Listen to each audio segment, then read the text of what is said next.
నమస్కారం. ప్రస్తుతం మనతో పాటు ప్రముఖ ఆధ్యాత్మికవేత్త, ప్రముఖ జ్యోతిష్య వాస్తు పండితులు ముల్లపూడి సత్యనారాయణమూర్తి గారు ఉన్నారు. వారితో మాట్లాడిద్దాం. నమస్కారం గురువు గారు. నమస్కారం మా సృజన. గురువు గారు, గురువు వక్రగతి త్యాగం వలన ఎలాంటి ఫలితాలు కలగబోతున్నాయి? ద్వాదశ రాశుల వారిపైన ఈ ప్రభావం ఎంత మేరకు పడే అవకాశం ఉంది అనేసి అంటారు? మనకి గురువు వక్రగతిని ఎప్పుడు పొందాడు అంటే, మనకి త్యాగం ఎప్పటి నుంచి చేశాడు? డిసెంబర్ 31, 2023 సంవత్సరం నుంచి చేశాడు. వక్రత్యాగం అంటే వెనక్గా వెళ్ళడం. ఇప్పుడు ఏ ప్లానెట్ అయినా సరే ముందుకు వెళుతుంది, గురుగ్రహం ముందుకు వెళుతుంది ప్రయాణం. వెనక్గా వెళ్ళడాన్ని వక్రగతి అంటారు. వంకర టింకరగా ఉన్నది అనుకోండి, వెళుతుంది ఏమంటాం? అష్టావక్ర అంటాం. అరే వీడు ఎన్ని వంకరలు ఉన్నాయిరా అంటాం. అట్లా ఒక రాశిలో ముందుకు వెళుతున్నా, ఇక్కడ మళ్ళీ ఇంకోటి కూడా ఉంది, ముందుకు వెళుతున్నా కొంచెం వెనక్గా వచ్చి ఆగి ముందుకు వెళుతూ ఇంతకు ముందు కంటే స్పీడ్ తగ్గినప్పుడు దట్ ఈస్ కాల్డ్ రెట్రోగ్రేడ్. లేదా అప్పుడు అశ్విని భరణి నక్షత్రాలు ఉన్నాయి, భరణిలో ఉన్నది తర్వాత అశ్విని భరణి కృత్తికకి వెళ్ళిపోకుండా మళ్ళీ భరణికి బ్యాక్ వచ్చినా, మళ్ళీ అశ్వినికి బ్యాక్ వచ్చినా, పాదాల్లో బ్యాక్ వచ్చినా, దిస్ ఇస్ కాల్డ్ రెట్రోగ్రేడ్. కాబట్టి స్పీడ్ తగ్గడం అని అర్థం. అలాంటిది ఈ 2023 సంవత్సరంలో డిసెంబర్ 31 నుంచి వదిలేశాడు. ఈ వక్రం మరి స్పీడ్ తగ్గినప్పుడు ఏమవుతుంది? ఎవరికైనా సరే ఆవేశం తగ్గితే, రక్తం ఉడికితే, చిన్నప్పుడు బాల్య వయసులో ఉన్నటువంటిది హుషారు ముసలి వాళ్ళకు ఉండదు కదా. సో ఆ విధంగా గురుడు శుభ ఫలితాలు అంతగా ఇవ్వలేడు. అంతేగాని వక్రగతిలో ఉన్నాడు కాబట్టి వంకరగా ఆలోచనలు రావడం, వంకరగా ఇదని కాదు. బాల్యావస్థ, యవ్వనావస్థ, వార్ధక్యావస్థ ఎలాగైతే ఉన్నాయో అలా ఈయన బాల్యావస్థలో ఉన్నప్పటికీ కూడా గురుడు ఈ వార్ధక్యావస్థలో ఎలాగైతే ఫలితాలు ఇస్తాడో అలా ఇచ్చేటటువంటి దాన్ని రెట్రోగ్రేడ్ అంటాం. ఈయన 9 అక్టోబర్ 2024 సంవత్సరం వరకు చక్కగా ఉంటాడు, మంచిగా ఉండి మళ్ళీ 9 అక్టోబర్ 2024 సంవత్సరంలో వక్రగతి పొందుతాడు. ఈ వక్రగతి పొందినప్పుడు ఈ 12 రాశుల్లో కొన్ని రాశులకు మేలు చేస్తాడు, కొన్ని రాశులకి హాని చేస్తాడు. అంటే హాని అంటే న్యూట్రల్గా ఉంటాడు. జనరల్గా ఈ గురు శుక్రులు ఎవరు కూడా హాని చేయరన్నమాట. అంటే బికాస్ దే ఆర్ టీచర్స్, వాళ్ళు పురోహితులు, గురువులు వాళ్ళు. కాబట్టి ఈ యొక్క సపోజ్ ఫర్ ఎగ్జాంపుల్ వృషభ రాశి, మిథున రాశి ఉంది, వీళ్ళకి మేలు చేస్తాడు. ధనుసు రాశి ఉంది, మేలు చేస్తాడు. కుంభరాశి, ఈ మకర రాశి, ఈ యొక్క మీనరాశి ఉంది, కాస్త ఏలినాటి శని జరుగుతుంది కాబట్టి కొంచెం ఎఫెక్ట్స్ ఉంటాయి. సో ఆ విధంగా మనము ఈ 12 రాశుల పైన ఇవన్నీ కూడా ఈ ప్రభావాలు ఈ విధంగా ఉంటాయి, మనం తెలుసుకుందాం అమ్మా. మకర రాశి వారికి గురు వక్రత్యాగం వలన ఎలాంటి ఫలితాలు కలుగుతాయి అంటారో తెలియజేస్తారా? మనకి ఈ మకర రాశి వారికి ఫస్ట్ ఏలినాటి శని జరుగుతూనే ఉంటుంది. అది ఇంకొక సంవత్సరంన్నర పాటు. మన గురుడు వక్రించాడు. డిసెంబర్ 31, 2023 సంవత్సరంలో వక్రాన్ని వదిలేశాడు కూడా, వక్రత్యాగం చేసేసి సవ్యదశలోకి వచ్చాడు. ఇప్పుడు బ్రహ్మాండంగా రుజు మార్గంలో స్ట్రైట్గా వెళుతున్నాడు. కాబట్టి మకర రాశి వాళ్ళు ఇంతవరకు వీళ్ళు వంకర టెంకరగా ఆలోచిస్తూ అపోజిషన్ వాళ్ళని నువ్వు వంకర టెంకరగా ప్రవర్తిస్తున్నావు అంటున్నారు. అంటే ఇప్పుడు భర్తలు ఉన్నారు, మకర రాశి భర్తలు, పాపం మకర రాశి భార్యలు ఉన్నారు, వేరే రాశి భార్యలు అనుకుందాం. పోనీ భర్తలు అయితే మకర రాశి వాళ్ళు కదా, వీళ్ళు పాపం భార్య గుడ్డుదో కుంటిదో ఎవరో ఒకళ్ళు జాలిపడ్డం మానేసి నువ్వు నన్ను మోసం చేసావు, నువ్వు నన్ను మోసం చేసావు, నాకు సంతానం కలిగితే మళ్ళీ నాకు కూడా గుడ్డోళ్ళు పుడతారేమో, కుంటోళ్ళు పుడతారేమో, ఇలా వక్రమైనటువంటి ఆలోచనలతో ముందుకు వెళ్ళారు ఇంతవరకు. డిసెంబర్ 31, 2023 సంవత్సరం నుంచి వీళ్ళలో ఆలోచనలో మార్పు వచ్చేస్తుంది. సవ్య దశలో ఆలోచిస్తారు. అరే పాపం మనం వీళ్ళని ఇబ్బంది పెట్టకూడదు అనేటటువంటి దశగా వీళ్ళ యొక్క ప్రవర్తన ఉంటుంది. అలాగే వృత్తి, వ్యాపార, ఉద్యోగ విషయాలలో సంపాదన బ్రహ్మాండంగా సంపాదిస్తారు. మాట అయితే మాత్రం కఠినంగా ఉంటుంది. ఆ తర్వాత స్టాండర్డ్గా ఉంటుంది ఇన్కమ్స్. ప్రభుత్వ ఉద్యోగస్తులు అవనియండి, ప్రైవేట్ ఉద్యోగస్తులు అవనియండి, వీళ్ళిద్దరికీ కూడా ఆ ఇన్కమ్స్ అనేటటువంటి అనేక రకమైనటువంటి సోర్సుల ద్వారా పెరుగుతుంది. జీతబత్యాలు పెరుగుతాయి, యాజమాన్యాలు వీళ్ళను గుర్తిస్తాయి, టీఏలు, డిఏలు, అరియర్స్లు ఇస్తారు, సైడ్ బిజినెస్లు వీళ్ళు చేస్తారు. కాబట్టి ఆర్థికంగా ఏ యొక్క ఇది లేదు. పాపం ప్రైవేట్ ఉద్యోగస్తులు మాత్రమే పాపం హార్డ్ వర్క్ చేస్తారు, యాజమాన్యాలు పాపం మకర ఏలినాటి శని ప్రభావం వల్ల వీళ్ళు ఎంత కష్టపడుతున్నప్పటికీ ఇంకా కష్టపడాలి అనేటటువంటి బాసులు కూడా ఉంటారు. కొంతమంది 80% బాసులు మంచోళ్ళు ఉంటారు, అది వేరే విషయం. ఏలినాటి శని ప్రభావం వల్ల ఇలా జరుగుతూ ఉంటుంది. కాబట్టి మనం ఏం చేయాలంటే ఈ ఏలినాటి శని దోషం నుంచి తప్పించుకోవడానికి అర్ధాష్టమ గురుడు కూడా నడుస్తున్నాడు. కాబట్టి ప్రతి పనికి వీళ్ళు 1కి 2 సార్లు ప్రయత్నించాలి. ఏమండి మన వీడియో ఒక్కటి చూసి ఏమండి గురువుగారు చెప్పడానికి చాలా బ్రహ్మాండంగా డబ్బులు వచ్చేస్తాయి ఇవి వచ్చేస్తాయి అని అన్నారు, మాకు రావట్లేదండి, మాది దరిద్రగుట్ట జాతకం, మాది ఎలాగే ఉంటుందండి. నిజంగానే దరిద్రగుట్ట జాతకం అలాంటి వాళ్ళది. కారణం ఏంటంటే నా గురుదేవుడైనటువంటి శ్రీకృష్ణుడు జరాసంధుడితో యుద్ధం చేసేటప్పుడు జరాసంధుడిని 1 సెకండ్లో ఇలా లేపేయగలడు, 17 సార్లు తప్పించుకుంటాడు. మూర్ఖుడేమనుకుంటాడంటే జరాసంధుడు 17 సార్లు నన్ను చూసి కృష్ణుడు పారిపోయాడు అనుకుంటాడు. ఇక ఆధునిక కాలంలో మనం వద్దాం. అలెగ్జాండర్ 17 సార్లు ఆయన ప్రపంచ విజేత అవ్వడానికి కష్టపడతాడు. పెన్సిలిన్ ఇంజెక్షన్ అనేటటువంటిది బెంజమిన్ ఫ్రాంక్లిన్ ఇలాంటి వాళ్ళంతా కూడా ఎంతో కష్టపడి 17 సార్లు. మరి ఇంజిన్ తయారు చేసినటువంటి జేమ్స్ వాట్, మరి ఈ బల్బులు ఎలక్ట్రిక్ బల్బులను తయారు చేసిన వాళ్ళు వీళ్ళంతా కూడా మోర్ దాన్ 17 టైమ్స్ వీళ్ళు కష్టపడ్డారు. మన వాళ్ళు ఏం బరువులు అక్కర్లేకుండా కష్టపడి పని చేసుకోరా అంటే వీళ్ళు ఆ ఉద్యోగం చేసే ఉద్యోగమే ఆనెస్ట్గా చేయరు, లాయల్గా చేయరు. మరి ఊరికనే వచ్చేయాలండి డబ్బులు, మాకు రిజల్ట్ రావట్లేదండి అంటే నువ్వు ఆనెస్ట్గా ఉండు, నువ్వు లాయల్గా ఉండు, నీ వర్క్కి నీకు నువ్వు నిజాయితీగా ఉండు, నీ బాసుకు కాకపోయినా అప్పుడు వస్తుంది. కాబట్టి ఇవన్నీ నగ్న సత్యాలు అన్నమాట. ఆ విధంగా ఈ యొక్క మకర రాశి వారి యొక్క ఆలోచన సరళి మారుతుంది. ఇప్పుడు ఇలా తెలుసుకుంటారనమాట, వాళ్ళు ఆలోచిస్తారు. అంతకుముందు వక్రించినప్పుడు మేము ఎంత కష్టపడినా రావట్లా, ఏమేం కష్టపడుతున్నాం. ఇప్పుడు నారాయణ శ్రీ చైతన్యలో కాలేజీల్లో లెక్చరర్స్ మాతో పాటు చేసినప్పుడు మేము స్టూడెంట్స్గా ఉన్నప్పుడు నేను లేకపోతే ఇన్స్టిట్యూటే లేదనేవాడు. వాడు మనం లేకపోతే 300 మంది స్టాఫ్తో నడుపుతున్నాడు లెక్చరర్స్, వేరే వాడిని పెట్టుకుంటాడు.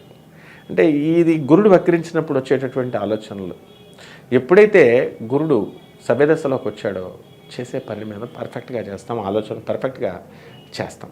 కాబట్టి గవర్నమెంట్ ప్రైవేట్ ఉద్యోగస్తులకి నో ప్రాబ్లం, ఇన్కమ్స్. ఇళ్ళు కొంటారు, స్థలాలు కొంటారు ప్రైవేట్ ఉద్యోగస్తులు కూడా, మకర రాశి వాళ్ళంతా కూడా. కోర్టు సమస్యల్లో వీళ్ళకి అనుకూలంగా తీర్పు వస్తుంది, ఏం మాత్రం భయపడాల్సినటువంటి అవసరం లేదు. కానీ చెడు ఉంటుంది. ఎలా అంటే వీళ్ళని తిట్టుకుంటూనే ఉంటారు. ఏలినాటి శని జరిగినప్పుడు మంచి చేసినా మిమ్మల్ని అర్థం చేసుకోకుండా తిడుతూ ఉంటారు. పడాలా ఏమవుతుంది చెడు పడితే.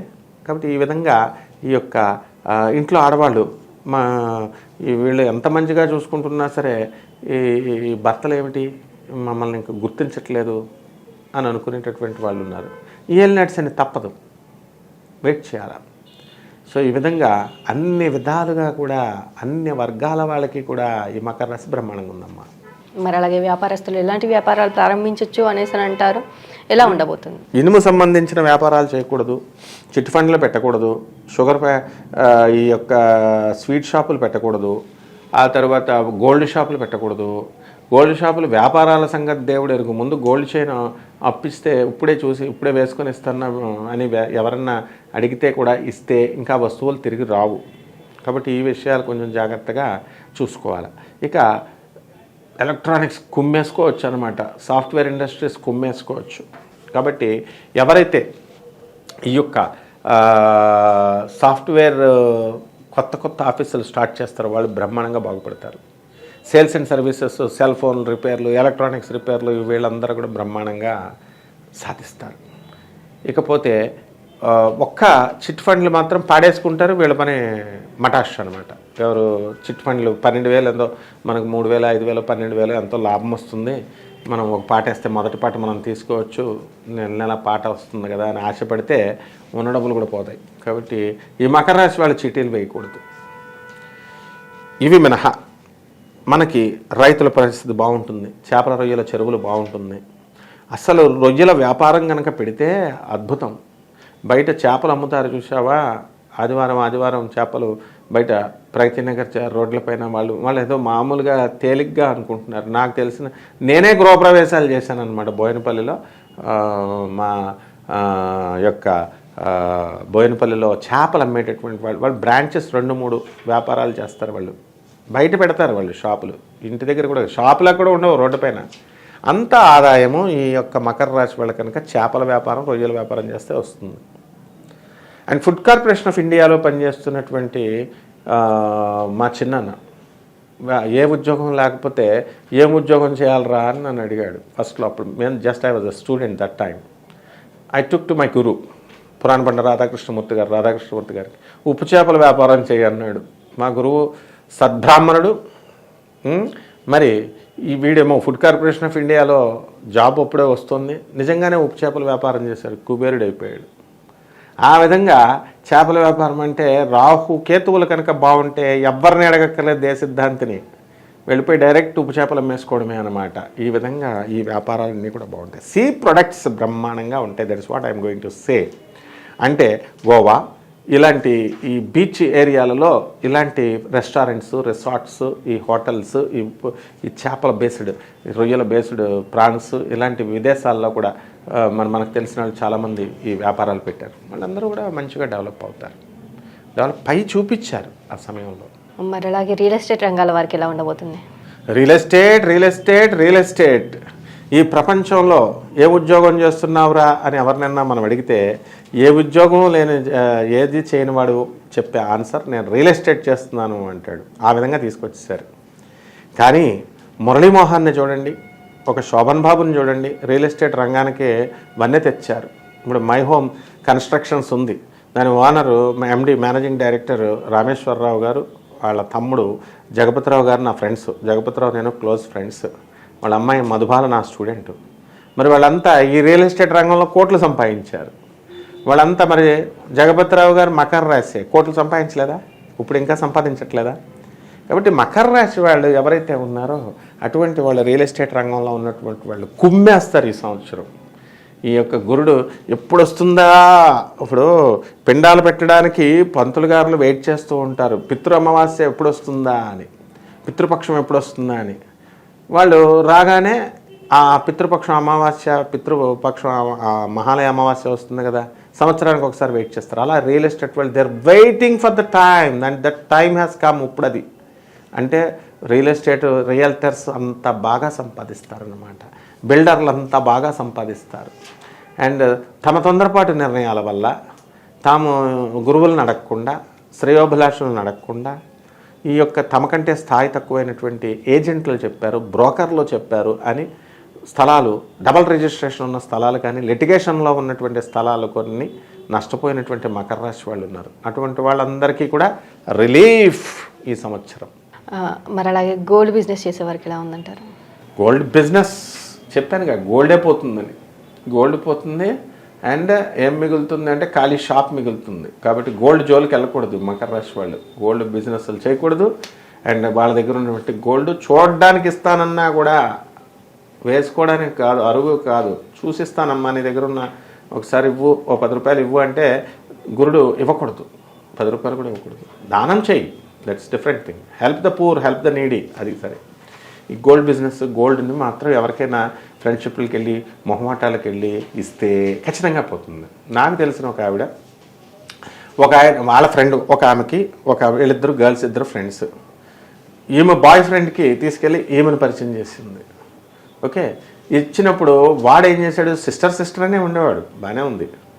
ఈమె పెళ్లి కోసం దాచుకున్న గోల్డ్ అంతా తీసుకెళ్ళి మొహమాటం మీద, సిస్టర్ ఆ బిజినెస్లో పెట్టాను నేను, ఫిల్మ్ డిస్ట్రిబ్యూటర్ని అని అడగడం వల్ల ఇచ్చేసింది. ఇంతవరకు ఆ గోల్డ్ రాలేదు. ఈ అమ్మాయి పెళ్ళి రోల్డ్ గోల్డ్లు పెట్టి, వస్తువులు పెట్టి చేసుకుంది. పోనీ ఈ అమ్మాయి కూడా ఆర్డినరీ అంటే వెల్ టు డూ. అంటే గురుడు 4వ ఇంట్లో ఉన్నప్పుడు, గురుడు బాగాలేనప్పుడు, ఈ మకర రాశి వాళ్ళు కనుక, లేకపోతే ఏ రాశి వాళ్ళైనా సరే ఆ గురుడు పరిస్థితి బాగాలేనప్పుడు చేస్తే ఇలాగే జరుగుతాయి. ఇవి చెప్పేటప్పుడు నిష్కర్షగా పండితులు చెప్పరు, ఎందుకు ఈ సోదంతా అని. మనం చెప్పిన కొంతమంది కామెంటేటర్స్ జ్యోతిష్యం చెప్తున్నావా లేకపోతే ఫ్యామిలీ స్టోరీస్ చెప్తున్నావా అని అడిగిన మహానుభావులు నన్ను ఉన్నారు. తోలు తీస్తా, కేసులు వేస్తా అంటే నోరు మూసుకొని ముడుచుకొని వెళ్ళిపోయారు వాళ్ళంతా. ఇది మనము సమాజ ప్రక్షాళన కోసం మకర రాశి వాళ్ళు చాలామంది బాధల్లో ఉన్నారు. సొసైటీలు చేసేసుకోవాలన్నంత బాధల్లో ఉన్నటువంటి వాళ్ళు ఉన్నారు వాళ్ళు. సో అటువంటి వాళ్ళకి రిలీఫ్ కోసం మనం ప్రొఫెసర్లం కాబట్టి స్టూడెంట్స్కి ఎట్లా చెప్పాలి, వాళ్ళ నిరాశ నిస్పృహల నుంచి ఎలా బయటకు రావాలి అలా చెబుతాం. ఎందుకంటే గురుడు 4వ ఇంట్లో ఉన్నప్పుడు నిరాశ నిస్పృహకు తీసుకొచ్చేస్తాడు. And that should be relieved only by the Jupiter man, అంటే గురువే చేయాలి. కాబట్టి మనం చెప్పేటటువంటి ఈ యొక్క మకర రాశి ఫలితాలు అత్యద్భుతంగా, మోస్ట్ యాక్యురేట్ అండ్ మోస్ట్ ప్రిసైజ్గా అండ్ చాలా ఇదిగా ఇవి ఉంటాయి. కాబట్టి ఈ మకర రాశి వాళ్ళ గురుడు ఎక్కువ బాధల నుంచి జాగ్రత్తలు చూసుకొని తప్పించుకోవడానికి వీలున్నటువంటి రాశి అనమాట ఇది మకర రాశి. 4వ ఇంట్లో ఉంటే రెమెడీస్ చేస్తే తప్పించుకోవచ్చు అనమాట. సో మరి రాజకీయ నాయకులకు ఎలా ఉందాం? బాగానే ఉంటుంది, వాళ్ళకి బ్రహ్మాండంగా మంచి పదవులు వస్తాయి. వివాహ ప్రయత్నాలు చేసేవారు కావచ్చు, సంతానం కోసం ప్రయత్నించేవారు కావచ్చు, ఎలా ఉండబోతుంది? పెళ్ళిళ్ళు అయిపోతాయి, సంతానం కొంచెం ఇంకా టైం పడుతుంది. మరి గృహాలు కానీ వాహనాలు కానీ కొనుగోలు చేస్తారంటారా? ఏలినాటి కొనిపించేస్తాడు, అలాగే చిన్న చిన్న యాక్సిడెంట్లు కూడా చేపించేస్తాడు. గృహాలు కొంటారు, కొంచెం డబ్బు అధికంగా ఖర్చు అవుతుంది. మరి వీరు చేసుకోవాల్సిన పరిహారాలు ఏంటంటారు? ఏమున్నదమ్మా, మనకి ఏలినాటి శనికి చేసుకోవాలి. ఎప్పుడు ఏ పండితుడు చెప్పాల్సిన అవసరం లేదు. శని జపం, శని స్తోత్రాలు, శనికి కిలోంపావు నల్ల నువ్వుల్ని, నల్లని వస్త్రాన్ని పేద బ్రాహ్మణులకు దానం చేసుకోవాలా. తర్వాత నవగ్రహాల దేవాలయం చుట్టూ తిరుగుతూ శనేశ్వరుడికి తైలంతో అభిషేకం చేసుకోవాలా నువ్వుల నూనెతో. ఇది శనిని ప్యాసిఫై చేస్తాం. ఇక గురువు, ఈ గురువుకి మనం ఏం చేయాలా, చక్కగా గురు జపం, గురు స్తోత్రాలు, దత్తాత్రేయ స్వామి వారి యొక్క దర్శనాలు, ఏదో గురుక్షేత్రానికి వెళ్ళి గురువు దర్శనాలు, కిలోంపావు శనగల్ని, పసుపు రంగు వస్త్రాలని ఇచ్చి పేద బ్రాహ్మణులకి గురువారం నాడు ఉదయం తెల్లవారుజామున 3 గంటలకు దానం చేసుకోవాలి. ఏమండి తెల్లవారుజామున 3 గంటలకి ఏ పంతులు గారు దొరకట్లేదంటే మళ్ళీ నిద్ర లేవాలిగా. తెల్లవారుజామున 3 గంటలకు నువ్వు దానం ఇస్తానన్నా తీసుకోరు వాళ్ళు. కాబట్టి ఉదయం మరి నెక్స్ట్ గురువు మనకు శుక్రుడు 6 గంటలకి, 6 గంటలకు కూడా కుదరదు అనుకుంటే నెక్స్ట్ కుజుడు 9 గంటలకి. ఆ సమయంలో కనుక ఇచ్చినట్లయితే బ్రహ్మాండంగా ఉంటుందమ్మా. అలాగే గురువుగారు, మకర రాశి వారికి ఈ గురు వక్రత్యాగం వలన ఎలాంటి ఫలితాలు కలుగుతాయి, అలాగే వీరు చేసుకోవాల్సిన పరిహారాలు ఏంటి అనేసి చాలా చక్కగా వివరించారు. ఈ రాశి వారికి మనం ఈ గురు వక్రత్యాగం వల్ల ఏ విధమైనటువంటి ఫలితాలు ఇస్తున్నాయో మనం తెలుసుకున్నాం కదా. ఇంకా ఎవరికైనా సరే ఈ యొక్క ఆరోగ్య సమస్యలు కానీ, సంసార సంబంధాలు కానీ, సమస్యలు కానీ, ధన సంబంధాలు, ధన సమస్యలు ఇలాంటివి కనుక ఉంటే దీని అంతటికీ కూడా గురువు మూలకారకుడు. కాబట్టి ఆ గురువు యొక్క మంత్రాన్ని సింపుల్గా మీరు రోజు 108 సార్లు చాంటింగ్ చేసుకోండి, జపం చేసుకోండి. ఆ మంత్రం ఏమిటంటే ఓం బ్రహ్మ బృహస్పతయే నమః అనేటటువంటి మంత్రాన్ని కనుక ప్రతిరోజు 108 సార్లు, గురువారం నాడు మాత్రం ఖచ్చితంగా 1008 సార్లు కనుక మీరు జపం చేసుకుంటే చాలా మంచిది. అలాగే రావి చెట్టు చుట్టూ ప్రదక్షిణలు చేసుకోండి. రావి చెట్టుకి పంచదార, పాలు కలిపినటువంటి నీళ్లు కలిపినటువంటి యొక్క నీళ్లను మీరు రావి చెట్టుకు వేసుకి రావి చెట్టు దగ్గర దీపారాధన అది చేసుకోండి, బాగుంటుంది. అలాగే ఈ ఎవరు అయితే ఈ యొక్క శ్లోకాలు చదువుకుంటారో, నవగ్రహ శ్లోకాలు ఇప్పుడు అందరికీ వచ్చు. అందులో గురువుకు సంబంధించింది ఏంటంటే దేవానాంచ ఋషీణాంచ గురుం కాంచన సన్నిభం బుద్ధిభూతం త్రిలోకేశం తం నమామి బృహస్పతి అనే మహామంత్రం అందరికీ వచ్చిందే.